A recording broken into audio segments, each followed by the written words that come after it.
Hey everyone, welcome back. Hope you're having a fantastic day so far. So we've already had some big changes take place for 2025 from the Social Security Fairness Act passing in Congress and being signed into law by Joe Biden in early January, on top of the other changes having to do with inflation, such as the 2.5% cost of living adjustment. Well, in 2025, we have a few more big changes along the way that could possibly happen, and in my opinion at least, have a very strong chance of taking place simply because they are bipartisan ideas. Republicans are behind it. Democrats are behind it. So in today's video, we are going to be covering that. But before we go ahead and dive into it for today, if you would like to receive up to $200 in free stock or $200 in free cash, in a pinned comment below, I will be leaving a link to Robinhood. All you have to do is once you click on that link is just sign up for a free account and then simply link your bank account. You do not even have to make an opening deposit. At that point in time, Robinhood will be sending you one free stock worth all the way up to $200.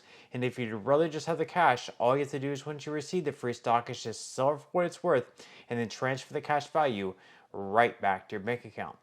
Okay, so diving right into it for today, like I mentioned just a moment ago, over the past few months, we've had some pretty big changes to Social Security. Sure, there are the regular things that have to do with inflation that take place every single year, such as the cost of living adjustment that happened to be 2.5%, and then all the other changes having to do with Social Security, such as having to pay more taxes on your income for higher earners and things like that. But on top of that, there was also the Social Security Fairness Act that passed in late 2024, right when Congress was winding down, and then signed into law by Joe Biden in January of 2025. That was a big deal for those previously impacted by the windfall elimination provision or the government pension offset. And now in 2025, at some point, not only are they going to be receiving increased payments by anywhere between $300 to $700 per month on average, but they're also going to be receiving retroactive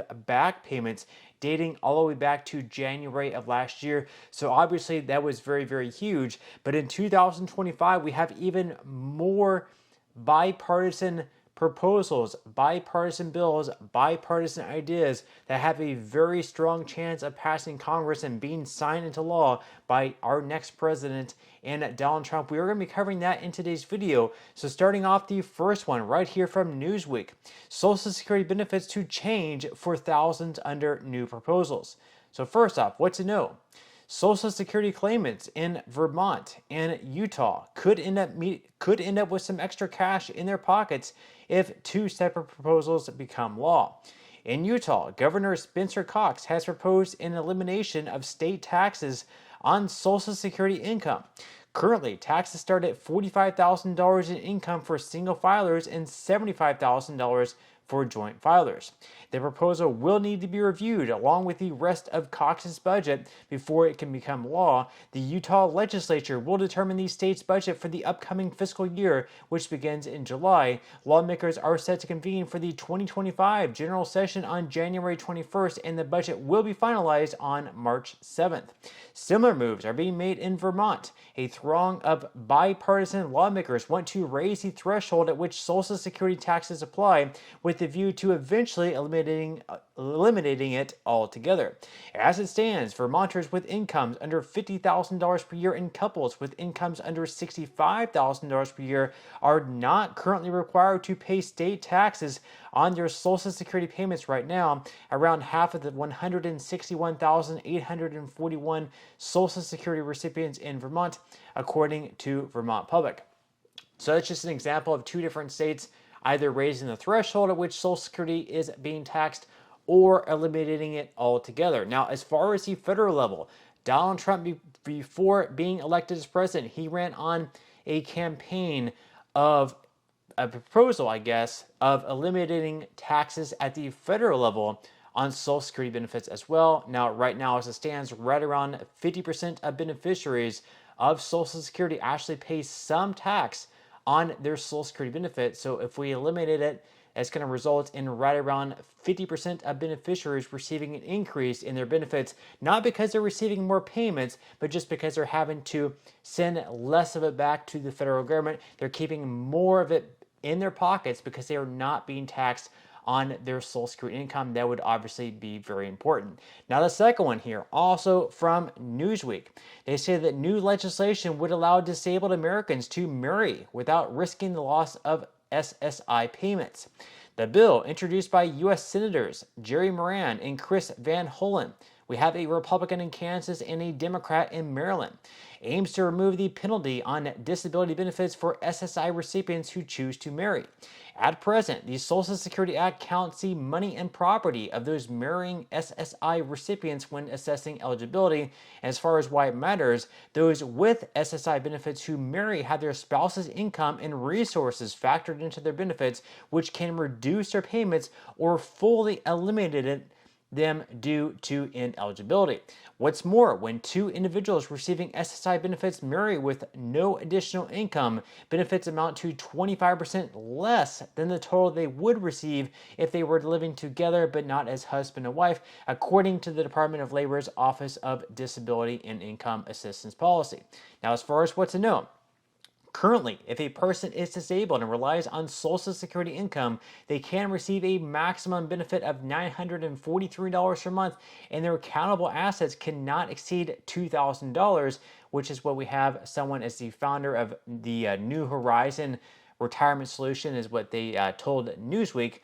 However, if the individual gets married and both spouses rely on Social Security, their combined monthly income benefit is reduced by 25%, and the max countable assets of both spouses cannot exceed $3,000. The legislation eliminating the marriage penalty in SSI Act would rule out a spouse's income and resources when assessing SSI benefit eligibility and exclude marital status when determining SSI benefit amounts for disabled adults or those with diagnosed intellectual or developmental disabilities, according to text of the bill obtained by Newsweek. So that would be the second big change. It would not punish people from if they get married, if they're also receiving SSI benefits, by counting their partner's income. If their partner is doing better, they could possibly right now lose some or possibly all their benefits simply because they're getting married to someone who's in a better financial situation. Now, one might make the argument that if you're marrying someone that they might take care of you, that you would no longer need SSI benefits. Well, that could be an argument that could be made, but this bill at the same time also protects the person who's getting married to them, and then if they get divorced or something happens, they would have to go back and reapply for SSI benefits, which could take months. So in this case, once again, it's bipartisan. They want to no longer punish someone for getting married if they are currently receiving SSI benefits. Now, the third one is another bill having to do with SSI and actually helping them in their future as well. It has to do with the asset limit. So right now, if you're an individual, kind of like the last bill, if you're an individual, you're allowed to have up to $2,000 in assets.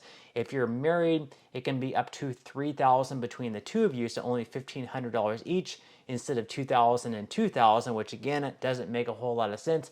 But in this bill, they're looking to increase those amounts up to $10,000 and $20,000 because those amounts of $2,000 and $3,000 were made way back in the early 90s, I believe it was.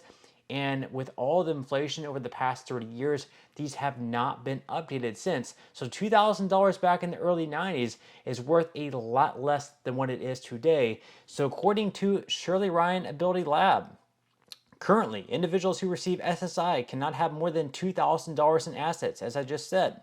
For married couples, the asset limit is $3,000.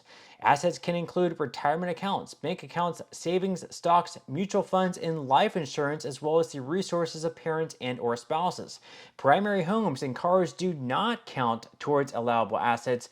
ABLE accounts, state-run savings programs that let people with disabilities save for qualifying disability-related expenses do not count towards assets for SSI.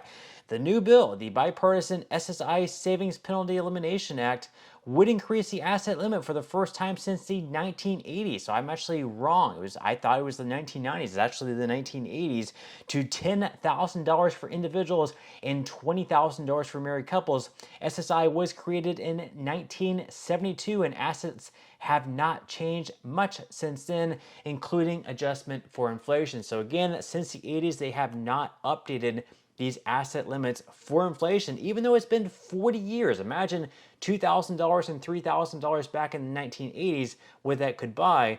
well, you're not able to buy the same things as you are today because of inflation. I'm not sure why they never attach these numbers to inflation. So once again, this is another bipartisan bill that has a very strong chance of passing within the next couple of years, simply because it is bipartisan. We have Republicans backing it. We have Democrats backing it. It just comes down to, just like the Social Security Fairness Act, whether or not they will finally force a vote on this bill and other bills that happen to be bipartisan to get these bills across the finish line. But with that said, leave your thoughts and comments below. What would you like to see happen in regards to Social Security over the next couple of years?